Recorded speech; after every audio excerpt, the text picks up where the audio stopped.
Hi.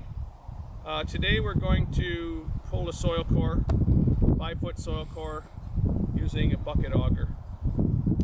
And this is a practice that I use when I'm out soil mapping or doing on-site investigations, like here at the farm. We're at the OSU farm in front of the dry farm tomato variety trial. And I've got a soil tray here with inches marked on the side. And I'm going to start augering so that you can see how this is done. So the soil's tilled, it's kind of loose, and so I tamp it down because otherwise as I auger it's going to fall in the hole and it'll be difficult to get a sample out. The biggest mistake somebody that's new at this makes is trying to take too much at once. So I'm going to pull out the first part, about 4-inch increment. Too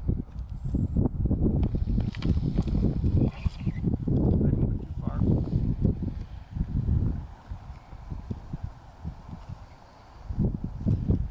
You can see even though the surface is pretty dry, once we get into the soil, there's a fair amount of moisture in there. I pulled out about 4 or 5 inches of soil and I laid it in the tray so that it's at about 5 inches.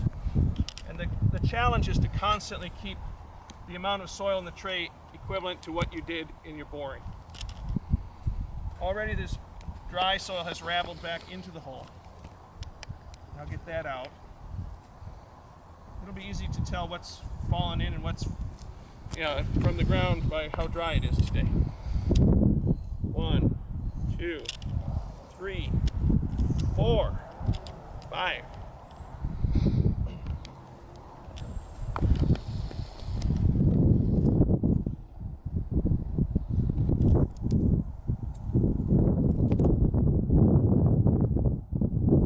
This tray is a roof gutter, plastic roof gutter that I just cut in half and wrote numbers on. It's very convenient for use in the field. You can get it anywhere. 2,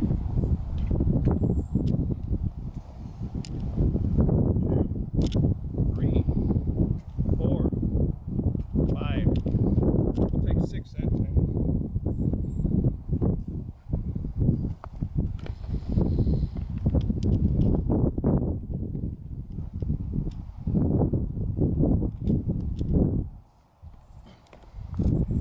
Now I'm going to get some of the dry soil out that fell in.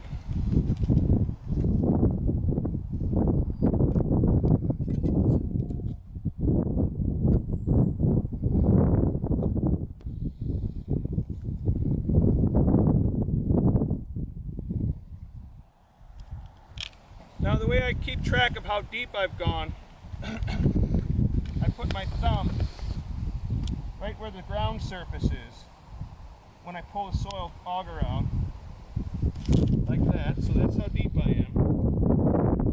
And when I put it in the tray, I put my thumb right at the top of the tray, and then I'll push it into the tray like that. It's just a nice depth gauge, and as long as you have thumbs, you've got one with you.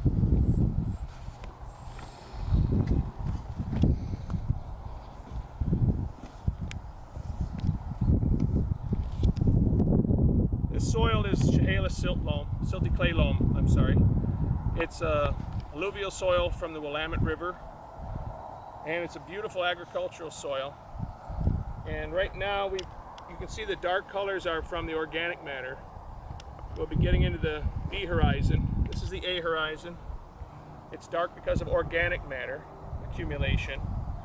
And as we go deep, that color will generally change to a lighter brown color. Put my depth gauge here, set it against the top of the tray, and then push the soil gently into the tray. Now this is easy on a Chehalis silty clay loam because it's not sticky like some clays are, and it's not loose like some sands are.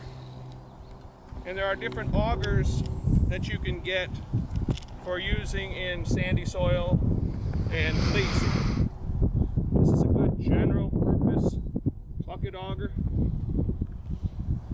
sometimes you'll see a closed bucket auger that doesn't have the side window. Here's the side window, which makes it easy to push the soil out with your thumb.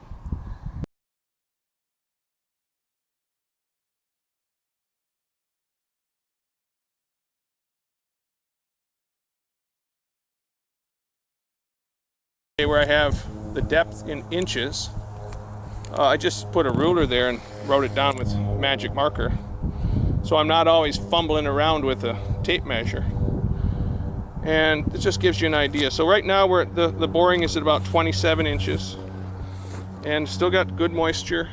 It's July 23rd. This is not irrigated.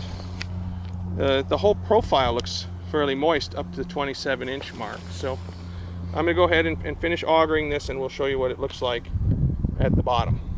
Through, if the soil's really wet, you'll have a hard time extracting the sample. Like if we're out here in the winter on some of the wetter soils, it just like slops back into the hole. So there's limitations to this. Then next thing I'll do is describe a soil profile here. I'll break up the different horizons and, using my scale on the side, write down the depths of horizons and make a profile description.